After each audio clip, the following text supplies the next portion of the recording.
네, 오후장 걱정되고 궁금한 종목 과연 어떻게 대처를 해야 할까요? 오늘장 종목 중심으로 시장에 대한 전략까지 세워보도록 하겠습니다. 메리츠증권 정영훈 과장, 주식회사 플래처 김덕후 대표 나오셨습니다. 안녕하세요. 네, 지금 시장 분위기 일단 현상으로만 보자면 이란발 뉴스가 전해진 이후에 더 빠르게 낙폭을 축소해 나가고 있는 시장입니다. 현 오후장의 분위기 그리고 종목들까지 시황센터 연결해서 자세한 또 정리 들어보도록 하겠습니다. 권미정 캐스터. 네, 시황센터입니다. 네, 시장 그래도 좀 낙폭을 잘 줄여나가고 있는 것 같은데 그래도 여전히 좀 불안하기는 하네요. 네, 맞습니다. 이란 국영TV가 이란의 핵시설은 무사하다는 보도를 냈고 또 이란이 미사일 공격은 없었다고 밝히면서 미국 시관의 선물은 하락폭이 축소되고 또 엔화와 달러화 강세도 일부 축소됐습니다. 그러면서 시장도 올라오는 모습, 다행인 상황이 연출되고 있는데요. 환율부터 한번 살펴보도록 하겠습니다. 환율 오늘 장중 20원 상승하면서 1,392원 9전까지 올라서 장중 고점을 형성했는데요. 그래도 지금은 상승폭이 꽤 축소됐습니다. 전일 대비 11원 90전 올라서 1,384원 선에서 거래되고 있는데요. 그래도 1,380원대에서 머무르고 있는 모습 확인되고 있습니다. 코스피와 코스닥도 장중 저점을 확인하고 많이 올라왔습니다. 코스피는 한때 3% 넘게 하락하기도 했는데요. 현재 1.82%대 하락하면서 낙폭을 많이 줄인 상황이고요. 또 코스닥도 확인을 해보자면요. 코스닥 오늘 3.5%까지 빠졌었습니다. 그래도 820선대에서 저점을 잡고 반등에 나서려는 모습입니다. 현재 1.84%대 하락하고 있고요. 839선을 지나고 있습니다. 이어서 오늘의 VI 특징주 확인해 보시죠. 변동성 완화 장치라고 불리는 VI는 단기간 내 주가가 변동할 경우 잠시 거래가 정지되거나 또는 단일가로만 매매할 수 있게 전환되는 건데요. 오전장과 오후장 특징적인 VI 종목들 확인해 보겠습니다. 먼저 빅텍입니다. 미사일 타격 소식이 나오자 전쟁 관련주들, 방산 중소형주들이 움직였는데요. 빅텍과 스페코, 대성 하이텍 등 닷새 전 이란의 미사일 본토 공격 소식에 급등했던 종목들이 상승 VI 다시 한번 발동됐습니다. 하지만 세 종목들 모두 현재 장중 고점 대비 10% 넘는 긴 윗꼬리를 달고 있는 상태였고요. 또 1시가 가까워지면서 이란이 미사일 공격은 없었다는 그런 소식을 발표하면서 추가적인 변동성 더 나타날 수 있는 상황입니다. 현재 11% 상승하고 있고요. 5,480원 선에서 거래되고 있습니다. 그다음 종목도 한번 확인을 해보도록 하겠습니다. 오늘 석유와 해운 관련주들도 강한 흐름들 나타났었죠. 가장 마지막으로는 한일사료까지 상승 VI가 발동되면서 강세였는데요. 모두 빅텍처럼 석유를 제외하고는 한 10%가 넘는 긴 윗꼬리가 달리고 있습니다. 그나마 상승세를 유지하는 종목은 석유인데요. 한국석유와 흥국석유, 다른 종목에 비해서 낮긴 합니다만 그래도 변동성이 큰 상황입니다. 관련 소식들 들릴 때마다 크게 움직이는 시장인 만큼 주의가 필요해 보입니다. 마지막으로는 저희 한싹 살펴보겠습니다. 전쟁 관련주들 힘이 약해지자 한싹이 상승 VI가 발동됐었는데요. 현재 11% 강세 보이고 있고요. 17,890원 선에서 거래되고 있습니다. 지금까지 시황과 VI 특징주들 살펴봤습니다.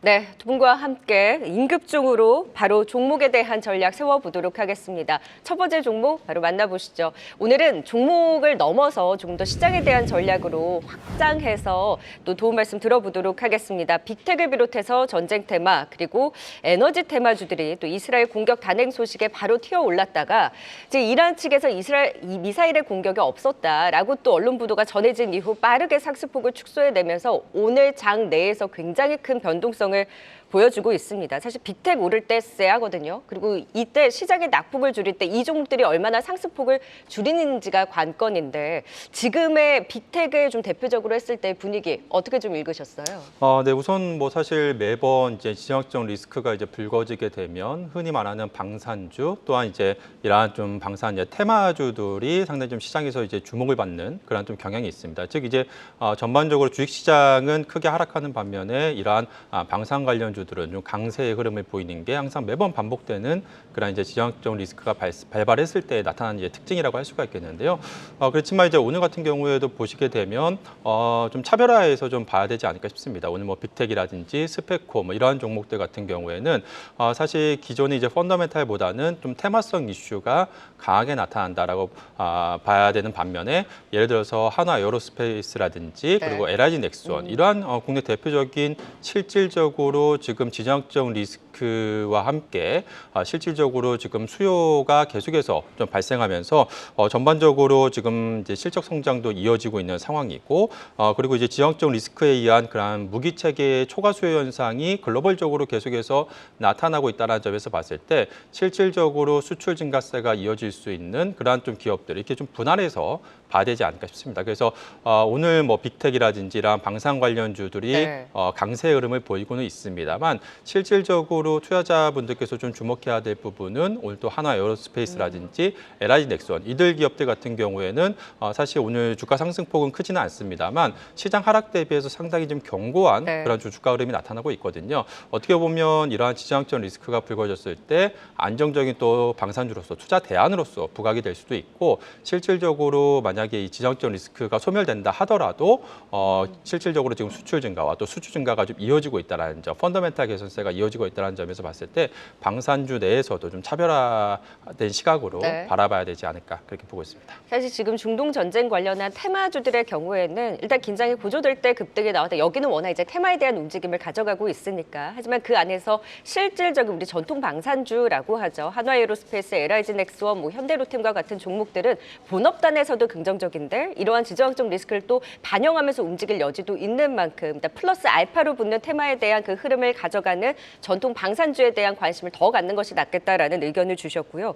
우리 중동 전쟁 관련주 지금 방산뿐만이 아니라 유가, 천연가스, 해운, 물류, 이제 사료까지 오늘 들썩였다가 다 상승폭을 좀 축소했잖아요. 그러니까 일단 오늘은 상승폭을 줄이기는 했습니다만 지금 중동 긴장이 계속 지속이 되고 있다 보니 조금 더 움직일 여지, 계속 거릴 수 있는 그 여지에 대해서도 좀 계속 지켜봐야 되는 걸까요? 일단 중동 지역 자체가 뭐 4차 중동 전쟁까지도 뭐 계속 있었었고 역사적으로도 이제 이스라엘 같은 경우에는 주변 인접 국가들과 이제 마찰들이 굉장히 많을 수밖에 없었습니다. 이번에 이제 팔레스타인 지역을 이제 수복을 하겠다라는 작전을 하면서 좀 무리하게 작전을 한 마당에 만일 이제 여기서 공격적으로 이제 이란을 직접적으로 타격을 한다, 이거는 지리적으로 봤을 때 만일 이스라엘이 정말로 이란을 공격하려고 한다면은 지금 주변에 거쳐 있는 뭐 시리아, 요르단, 이라크 이런 국가들을 건너가서 타격을 해야 됩니다. 네. 그러니까 사실상 지금 뭐 이란 측에서도 드론을 잡았기 때문에 뭐 폭발음은 그냥 별거 아니다라고 얘기를 했지만은 실제 지도를 보신 분들은 아실 것 같습니다. 폭격 지역이 지금 이스파한 공항입니다. 이 공항을 폭격했다라는 거면은 드론이 말 그대로 이스라엘부터 출발해서 이스파한까지 직경거리만 가더라도 거쳐가는 국가가 2개에서 3개 정도가 됩니다. 그러면 이 이란의 우방국들이 이걸 다 이스라엘을 위해서 눈을 감아줬다? 이거는 좀 어폐가 있다라고 보고요. 그러면 오히려 미사일을 쐈다라고 가정을 했을 때 그럼 왜 이스파한을 공격을 했느냐? 이 지역에 물론 이제 보도가 나온 거에는 이 이스파한 지역 인근에서는 뭐 핵기술 연구센터라든가 이런 많은 군사 작전 기지들이 많습니다. 군기지, 네. 그렇죠. 근데 이 핵 연구 기술 센터를 뿐만 아니라 이 군기지가 많을 수밖에 없는 게 이스파한에 공항이 있습니다. 네. 그러니까 공항을 파악한 이유도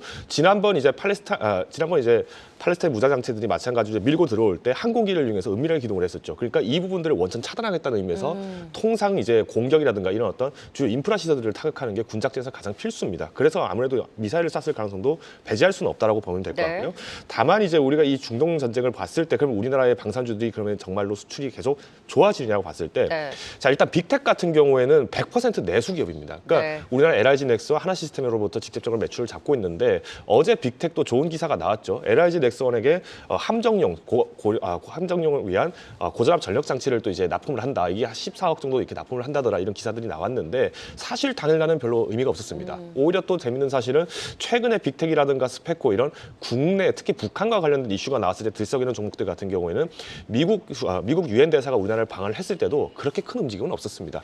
다만 우리가 이제 이런 테마들을 활용해서 만약에 매매를 한다. 그러니까 기회를 따라서 포착해서 매매를 하시는 것은 좀 유의할 수 있겠습니다만은 앞서서 이제 과장님께서 말씀해 주신 것처럼 사실 방산주를 본다. 그러면은 정말 실적을 봤을 때 실제 중동 네. 지역에 진출한 방산주가 누가 있냐. 그러면 뭐 최근에 이제 세계 방산 쇼에서도 마찬가지로 참전을 했던 뭐 S&T 그룹이라든가 네. 아니면 최근에 이제 대공 무기로 위주로 많이 나오고 있는 맨패즈 무기를 많이 소개를 하고 있는 LIG 넥슨 이런 기업들이 조금 더 주목을 받을 가능성이 크다라고 요약을 드리겠습니다. 일단 시장이 낙폭을 줄이고 그리고 전쟁 관련해서 엮이는 종목들이 상승폭을 좀 축소하고 있다라는 부분을 봤을 때는 일단 놀란 가슴을 좀 어느 정도 완화시키고 억누르고 있는 이제 장으로 조금 그래도 긍정적인 분위기로 봐도 되는 거겠죠. 일단 지금 현 상황을 보면 오히려 이제 네. 이스라엘 같은 경우 전면전을 하기에는 사실 네. 제한적입니다. 그러니까 우크라이나 전쟁 사태를 보더라도 지금 우크라이나가 네. 러시아와 교전을 하고 있지만은 서방의 지원이 이제 줄어지다 보니까 뭐 지금 하루에 포탄 한 발, 두 발 정도밖에 쏠 수가 없습니다. 반면에 러시아는 10발, 20발씩 쏘고 있기 때문에 장기화가 될수록 불리하다는 거는 아마 이스라엘이 누구라도 잘 알기 때문에 아무래도 당분간에는 이런 미사일을 활용한 혹은 드론을 활용한 폭격 작전이 계속 이어지지 않을까 네. 정도로 요약하겠습니다. 일단 현상으로 봐야 할 것 같습니다. 일단 이스라엘의 공습에 대한 외신 보도가 전해진 오전장에는 크게 흔들렸다가 이란 측에서 이스라엘 공격은 없었다라는 또 보도가 전해진 이후에 빠르게 낙폭을 좀 축소를 하고 있는데 일단 전해지는 속보에 따라서 일희일비하면서 움직이고 있는 장이다 보니 일단 키움 증권에서는 중동 전쟁을 두고 이란의 그 영토 공습까지는 좀 제한적이다. 따라서 최악까지 갈 가능성은 제한적이다 보니 현 정황상에서 상황이 더 격상되기 전까지는 평균 정도의 조정으로 그칠 가능성이 높다라는 의견도 제시하고 있는 만큼 일단은 현상을 조금 더 지켜볼 필요가 있을 것 같습니다. 그래도 저점 대비로는 한숨을 좀 돌리고 있는 시장 중동 전쟁 관련주로 자세하게 짚어봤고요. 두 번째 임급주 또 바로 확인해 봅니다. 전쟁 테마주들이 상승폭을 축소할 때 오늘 하락률 상위에 대거 포진되어 있던 반도체주들이 낙폭을 축소하고 있는 힘도 두드러지게 나타났습니다. 그 안에서 우리 HBM의 대장이죠. 한미반도체 오늘 사실 실적도 나왔었는데 실적은 전혀 생각하지 않고 사실 시장 분위기와 같이 맞물려서 급락에 나왔다가 또 시장 반등 날 때 또 빠르게 낙폭을 축소하고 있는 상황입니다.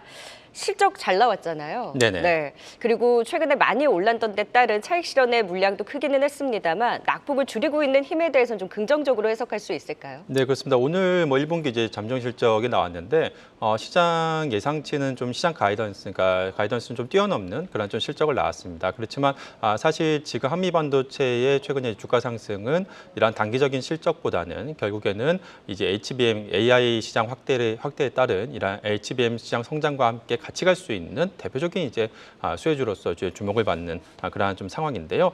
일단 오늘 시장에서 대표적인 HBM 또 이제 성장에 따른 수혜 기업인 SK 하이닉스가 오늘 낙폭이 좀 확대되는 그런 네. 흐름이 보이고 있습니다. 근데 사실 어제 이제 미증시에서도 빅테크 주들이 좀 하락을 했고 특히나 이제 TSMC가 실적 발표 이후에 좀 가이던스를 좀 하향 조정하면서 전반적으로 반도체 업종에 대한 투자 심리가 악화된 게 오늘 또 SK 하이닉스의 주가 하락이 좀 나타난 주요 요인이다라고 볼 수가 있겠습니다. 그렇지만 또 하나 이제 하이닉스 같은 경우에는 또 이제 오늘 나온 리포트를 보게 되면 이 HBM 시장에서의 경쟁 심화에 대한 향후 이제 우려감, 그로 인해서 향후에 이제 수익성이 좀 이제 줄어들 수 있는 그런 좀 우려감이 좀 반영이 되면서 오늘 좀 하락을 하고 있는데요. 그렇지만 한미 반도체 같은 경우에는 오히려 이 HBM 시장의 경쟁이 심화되면 될수록 결국에는 이러한 반도체 이제 HBM 그 장비에 대한 네. 수요가 늘어날 수밖에 없는 그러한 좀 부분이기 때문에 어떻게 보면 실질적으로 이 경쟁 심화에 따른 또 대표적인 또 수혜주로 떠오를 가능성이 좀 높지 않을까 그렇게 보고 있습니다. 그래서 지금 한미 반도체 같은 경우에는 최근에 뭐 주가 올해도 연초 대비해서 이미 벌써 한 2배 이상 상승을 했기 때문에 밸류에이션에 대한 좀 부담감은 있습니다만 여전히 계속해서 성장세가 좀 이어가고 있고 네. 지금 회사에서도 2025년까지 매출액 1조 원의 그런 가이던스를 또 제시하고 있는 만큼 당분간 이런 성장세가 이어질 가능성이 높기 때문에 네. 여전히 계속해서 좀 긍정적인 시각으로 바라봐야 되지 않을까 그렇게 보고 있습니다. 네, 한미반도체 사고 싶었는데 사지 못했던 분들 오히려 이런 조정을 이용해서 위기를 기회로 또 볼 수 있겠다라는 의견 주셨고요. 잠시 후에 SK 하이닉스에 대해서는 좀 더 자세한 진단 또 들어보도록 하겠습니다. 오늘 사실 뭐 테스라든지 테크인 그동안 잘 갔던 종목들 뭐 DI 급락이 컸거든요. 근데 지금 오전장에는 이러다 다 죽겠다 하시다가 오후장에는 아까 살 걸 이 말씀하시는 분들 굉장히 많으세요. 이런 급락이 나왔을 때 반도체 장비라든지 이런 AI 반도체주들 좀 담아봐도 되겠습니까? 저는 충분히 반도체 시장에 대해서는 너무 의심하지 말았으면 좋겠다라고 좀 말씀을 드리고 싶은 게 지금 이제 TSMC가 이제 SK 하이닉스와 손을 잡겠다 이런 얘기가 이미 나왔다는 것도 지금 그 동안에는 사실 대표 주자들, 그러니까 뭐 반도체에서 파운드리면 항상 TSMC가 1등이었고, 뭐 그리고 이제 GPU 같은 경우에는 뭐 엔비디아가 항상 1등이었고 이런 프레임들이 좀 많아지다 보니까 결국은 1등 눈치 따라서 보는 게 세상이었다라고 한다면은 지금은 이제 반도체 시장도 이제 군웅할거가 되기 시작했죠. 그러니까 각자 이제 살아남기 식의 생존 전략을 찾다 보니까 다른 기업들과 지금 협업을 굉장히 많이 하고 있는데, 자 TSMC 같은 경우에도 이번에 일본에 있는 소니전자 마찬가지로 반도체 공장 합작해서 짓겠다 이런 얘기들 나왔었죠. 이번에 반 엔비디아 동맹을 만들게 되면서 인텔이라든가 많은 기업들이 퀄컴들도 삼성전자와 함께 손을 잡고 있고요. 그러면 앞으로 우리나라 같은 경우에 어떻게 전략을 봐야 되느냐? 이런 소부장 기업들이 해외에 있는 러브콜들을 받을 수 있는 진출 기회가 많아진다고 보시면 됩니다. 이미 뭐 대표적으로 유리기판주 같은 경우에도 뭐 AMD가 이제 한국에 있는 소부장 기업들을 중심으로 우리가 접근해 보겠다는 얘기가 나왔는데, 물론 삼성전기와 뭐 SKC에 있는 자회사 이 여기가 좀 어느 정도 직접적인 연관은 있겠습니다만은 여기에 연결 매출을 잡고 있는 수많은 자회사들 마찬가지로 좀 주목해 보실 필요가 있다고 좀 말씀드리고 싶고요. 다만 이제 장비주보다는 아무래도 이제 반도체 실적이 지금은 1분기 실적이 먼저 이미 나왔기 때문에 소재 위주의 종목들이 조금 더 우선적으로 좀 변동을 보일 가능성이 큽니다. 그래서 이 부분을 좀 공략을 하시는 게 어떨까 의학을 드리겠습니다. 동진세미킴과 같은 종목일까요? 그렇죠. 네, 반도체 소재주를 중심으로 해서 또 이런 조정을 이용해서 매수에 대한 기회로 활용해보자 두 분의 의견까지 임급종 들어봤습니다. 지금까지 정영훈 과장 그리고 김덕호 대표였습니다. 말씀 고맙습니다. 네, 계속해서 빅데이터로 본 증시 지금 이 시각 다양한 데이터를 통해서 또 오후자 포착된 종목 하나하나 풀어보도록 하겠습니다. 류용민 캐스터가 정리해드립니다. 네, 빅데이터로 살펴본 증시는 어떤지 오후 1시 기준 시가총액 1,000억 원 이상 기업 가운데 거래량 상위부터 살펴보겠습니다. 지정학적 긴장감 속 우리 시장 반등 하루 만에 약세를 보이고 있습니다. 이스라엘이 이란 본토를 공격하면서 국내 시장에서는 정유와 해운주들도 급등을 보이고 있는데요. 거래량 최상위에는 흥하해운이 올라와 있습니다. 거래량이 전날 대비 무려 1,300%가 넘는 급증을 보이고 있고요. 주가도 강세를 이어가고 있습니다. 구리 가격 강세가 지속되면서 2구 산업의 거래량도 급증을 보였습니다. 2구 산업 1,300%가량 거래량이 급증하면서 상위단에 이름을 올리고 있고요. 지정학적 긴장감이 지속되다 보니까 위험 회피 심리가 커지고 대표적인 안전자산인 금에 대한 수요도 느는 모습을 보이고 있습니다.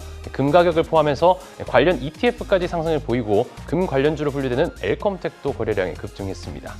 미국 필라델피아 반도체 지수가 약세를 보이면서 오늘 반도체 관련주들도 파란불을 켜내고 있는데요. YIK는 장 초반 신고가를 경신 후 하락 반전하고 낙폭을 키웠지만 외국인 기관 동반 매수세 속 낙폭을 줄여나가고 있습니다. 이외 XM은 아마존 웹서비스 소프트웨어 파트너사로 선정됐다는 소식에 급등을 보이고 거래량도 무려 4,600%나 급증을 보였는데요. 하지만 시가총액 규모가 작다 보니까 주가는 변동성이 큰 모습을 보이고 있습니다. 상승률 상에 살펴보겠습니다. 네, 아무래도 유가나 에너지 부분이 가장 민감하게 작용할 것으로 예상되다 보니까 정유 에너지주가 지배적인 모습입니다. 한국석유와 흥구석유, 중앙에너비스, 대성에너지가 모두 급등을 보이면서 상위에 포진하고 결국 지정학적 리스크가 온전히 시장에 반영된 모습을 나타내고 있고요.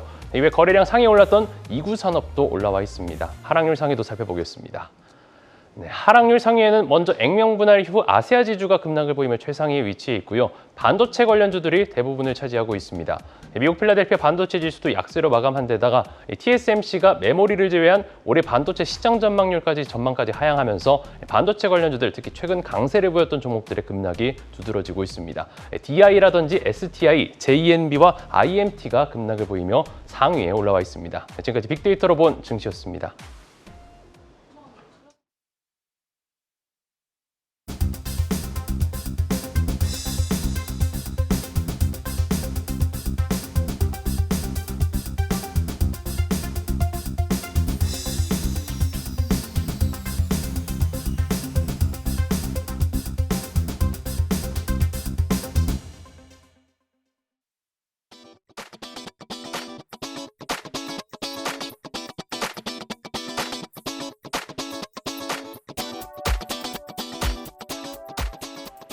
네, 빅데이터로 본 증시도 계속해서 걱정됐던 종목, 오후장 포착된 종목에 대한 판정 시작해 보도록 하겠습니다. 하이투자증권 이화진 과장, 신한투자증권 이상경 차장 자리해 주셨어요. 안녕하세요. 네, 오늘의 판정을 기다리는 그 종목 지금 바로 확인해 봅니다. 어제 TSMC 실적 막 나올 때만 해도 분위기가 좋았는데 가이던스의 실망 그리고 오늘 시장 급락 여파에 다시금 빠졌던 SK하이닉스입니다. 기업 분석에 대해서는 이화진 과장, 기술적 분석에 대해서는 이상경 차장이 함께 또 전략을 세워주시도록 하겠습니다. 지금 다행히 저점 대비로는 낙폭을 축소하고 있는데요. 먼저 기업 분석부터 들어보도록 하겠습니다. 사실 TSMC와 손잡고 HBM4를 개발한다라는 긍정적인 뉴스가 오늘 좀 묻히긴 했습니다만 그래도 다음 주 실적 발표도 앞두고 있고 성장 스토리는 여전히 유효한지 다만 ASML, TSMC의 영향 그리고 최근에 HBM 경쟁 우려로 또 잘 가던 주가가 매크로 변수와 맞물려서 좀 흔들림이 컸습니다. 성장 스토리 여전히 지켜볼 만할까요? 이상경 차장님.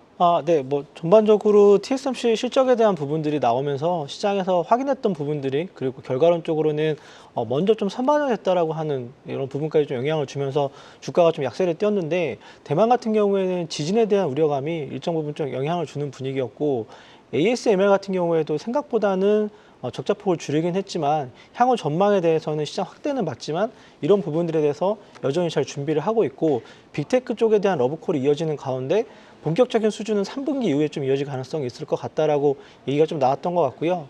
아마 이제 뉴스를 가지고 이제 어느 정도는 좀 선반영이 됐던 부분들이 주가에서 일정 부분은 트리거가 좀 나왔고 차익 매물에 대한 부분들 그리고 시점에 대한 부분들에 대한 고민을 했을 텐데 이런 부분들이 조금 같이 작용을 하는 주가 세일즈에 대한 부분들이 조금 영향을 줬던 것 같고요. 전반적으로 SK 하이닉스 같은 경우에는 이제 오늘 좀 주가가 빠지는 거는 지정학적인 영향 리스크긴 하지만 전일 주가 반등에 대한 부분들이 선물에 대한 매수를 이용해서 프로그램 매매에 대한 부분들이 진행이 됐던 영향이 좀 있을 것 같고요.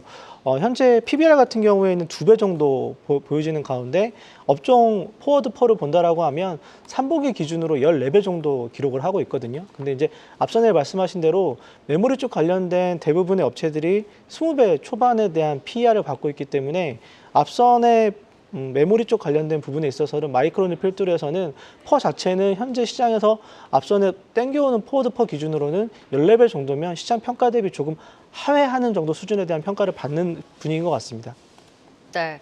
자, 그렇다면 일단 1분기 실적에 대해서도 긍정적인 전망이 나오고 있고 최근에 다른 이제 TSMC라든지 그 영향이 좀 받긴 했습니다만 실적에 대해서도 여전히 좋고 그리고 HBM에 있어서도 경쟁 심화에 대한 우려가 있기는 합니다만 TSMC와 손을 잡고 계속해서 차세대 개발에 나서고 있다라고 하면 성장에 대한 모멘텀 여전히 그 위기가 기회가 될 수 있는 모멘텀 유효하다라는 말씀이신 거죠, 이상경 차장님? 이제 삼성전자 실적이 가이던스가 나왔고 하이닉스 같은 경우에는 HBM3 모멘텀을 좀 미리 1, 2, 3월 달에 반영하는 분위기였습니다. 그래서 1Q 분기 영업 실적에 대한 예상을 보면 영업이익 같은 경우에는 2조 2천억 정도 예상을 하고 있고 시장에 대한 컨센을 좀 상회하는 정도 분위기인데 내용적인 부분이 디램 같은 경우에는 매출액은 7조 6천억 원, 그리고 이제 영업이익 같은 경우에는 2조 5천억, 그래서 QOQ 대비해서 36% 정도 상향 조정되는 분위기인 것 같고요. 낸드가 조금 문제가 될 것 같습니다. 그래서 매출액은 4조 5천억 기록을 하고 있고 영업 적자는 적자가 좀 지속되는 현상인 것 같습니다. 그렇기 때문에 HBM3 이 기준으로는 추가적인 모멘텀이 하반기 특히 3분기에 좀 발현될 가능성이 있고 1, 2, 3월 달에 주가에 대한 상향 조정은 어느 정도 선반영이 됐다라고 좀 하는 분위기인 것 같고요. 다만 업종이 다르긴 하지만 셀트리온 같은 경우가 삼성 바이오로직스가 바이오 시밀러로 들어오면서 시장 MS를 좀 가져가는 입장이었고 이제 하이닉스 같은 경우에도 의외로 시장에서 좋은 평가를 갑자기 들어받은 HBM3가 이제는 삼성전자가 본격적인 R&D 투자를 기준으로 해서 캐파 증설을 진행한다라고 하면 하반기에는 이런 부분들을 좀 삼성전자에 양보해야 되는 입장이기 때문에 네. 하이닉스보다는 오히려 조정이 나올 때마다 삼성전자 향이라든지 네. 삼성전자를 중심으로 후공정 밑단에 있는 기업들에 대한 관심이 좀 필요한 시점일 것 같습니다. HBM3의 절대적인 지위를 가지고 있던 SK 하이닉스가 결국에는 경쟁 심화, 그러면서 삼성전자가 조금씩 치고 올라오는 흐름에 조금 더 무게를 두시면서 매력도에 있어서는 지금 주가상으로나 이제 매매에 대한 관점이라면 SK 하이닉스보다는 오히려 삼성전자를 보는 것이 낫겠다라는 의견을 주셨습니다. 자, 그렇다면 기술적 분석은 어떨지 사실 오늘 7%까지 급락이 나와서 깜짝 놀라신 분들 많으셨을 것 같거든요. 다행히 낙폭을 좀 줄이고 있기는 한데 낙폭을 줄이는 힘에 대해서 그래도 좀 긍정적으로 볼 수 있을까요? 그동안 이제 SK 하이닉스가 계속 꾸준히 이평선을 21선을 빠지더라도 21선은 타고 계속 꾸준히 이제 올라왔습니다.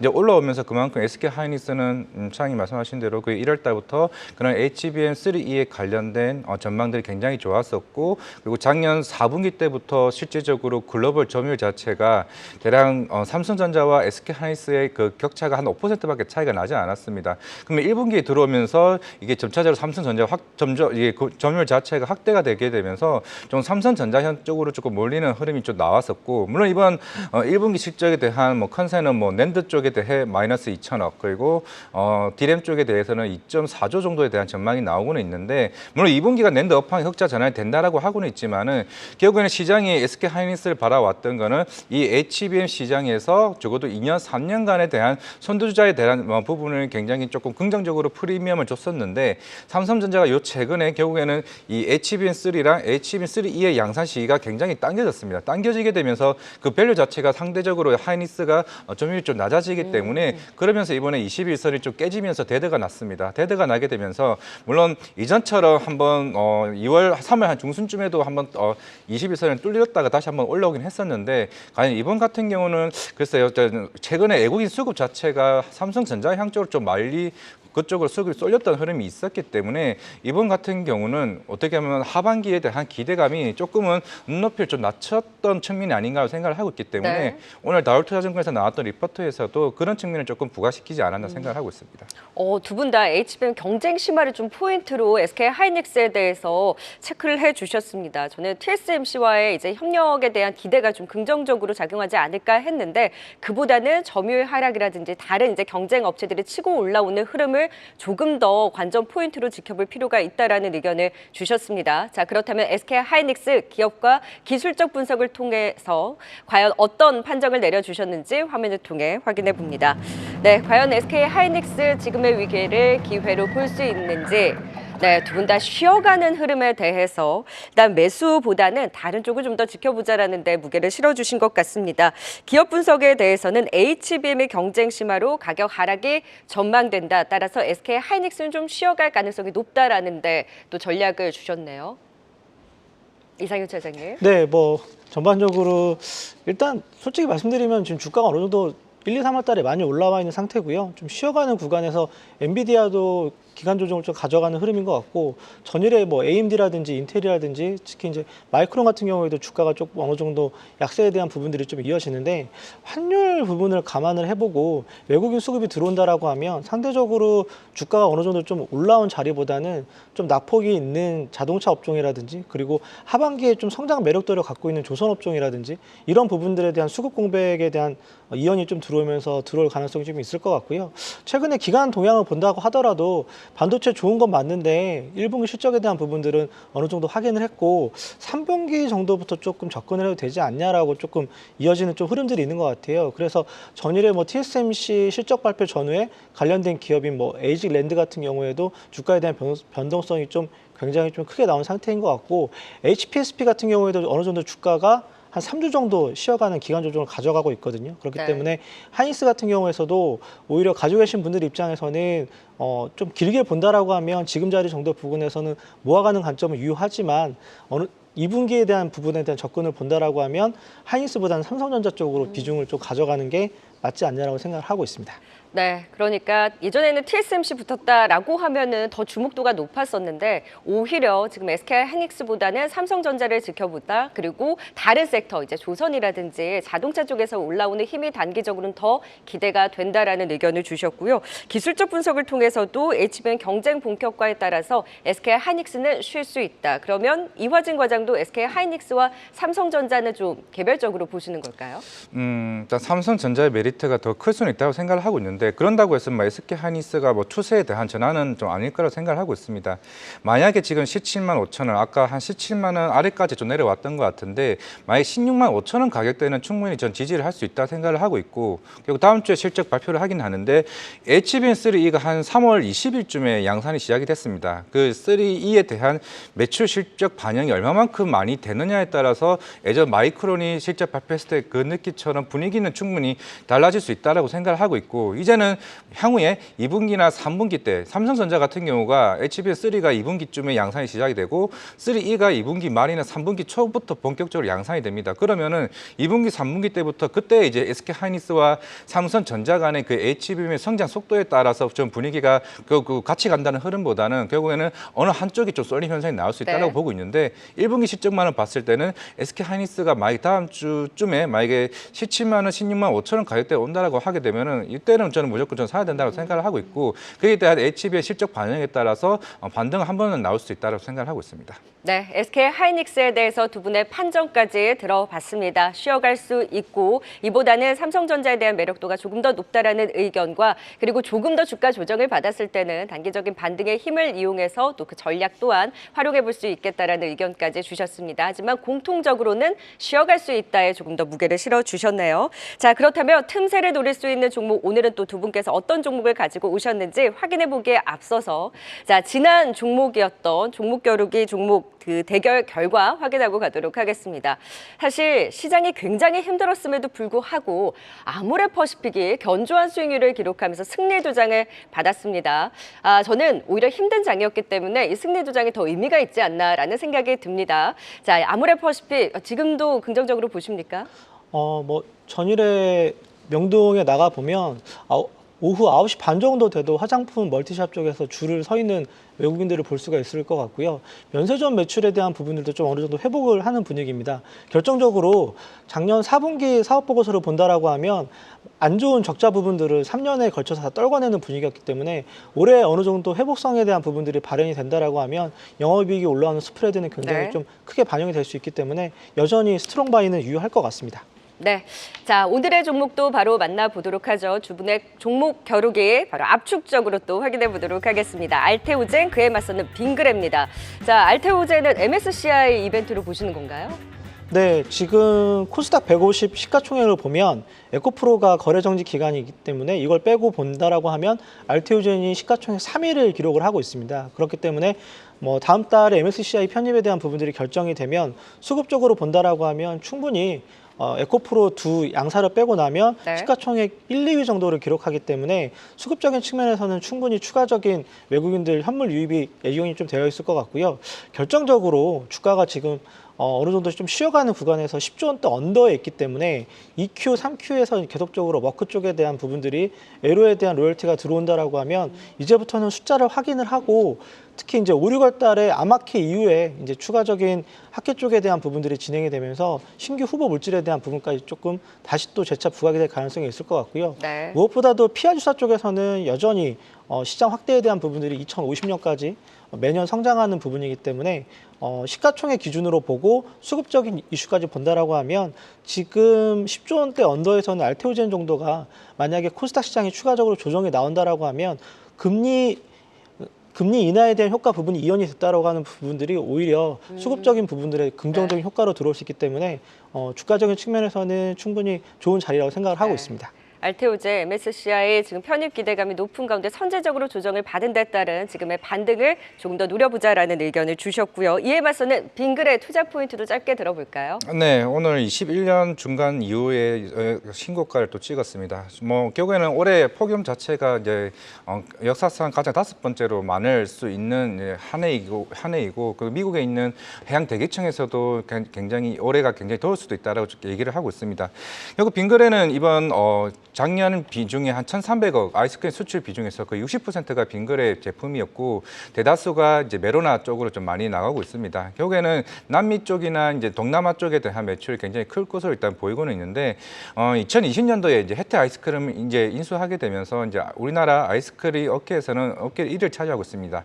2위가 이제 롯데 이제 웹푸드이고요. 그리고 이제 빙그레 같은 경우는 이미 냉장 부분에서는 바나나 우유 같은 경우가 이제 네. 중국이나 북미 쪽에서 굉장히 선방을 하고 있고 이제는 아이스크림 냉동 쪽에 대한 부분이 본격적으로 수출 모멘텀이 1분기 물론 최대 3분기가 가장 성수기이긴 하지만은 주가적인 측면에서는 2분기까지는 계속 꾸준히 좀 올라갈 수 있지 않을까. 오늘 같은 시장에서도 네. 계속 오르고 있다는 것은 그만큼 수급에 대한 부분 그리고 실적에 대한 부분이 어느 정도 계속 시장에서는 크게 관심을 가지고 있다는 거에 초점을 맞추자 말씀드리겠습니다. 네, 여름 수혜주 오히려 그전 2분기까지 조금 더 추가 상승 여력 노려볼 수 있겠다. 52주 신고가를 경신하고 있는 빙그레에 대한 추가 상승 여력 긍정적인 분석까지 들어봤습니다. 알테오젠과 빙그레까지 만나봤습니다. 지금까지 이상경 차장 그리고 이화진 과장이었습니다. 오늘 말씀 고맙습니다. 계속해서 다양한 경제 이슈를 알고 싶다면 구독과 좋아요, 알림 설정 부탁드립니다. AI 캐스터 권미정이었습니다.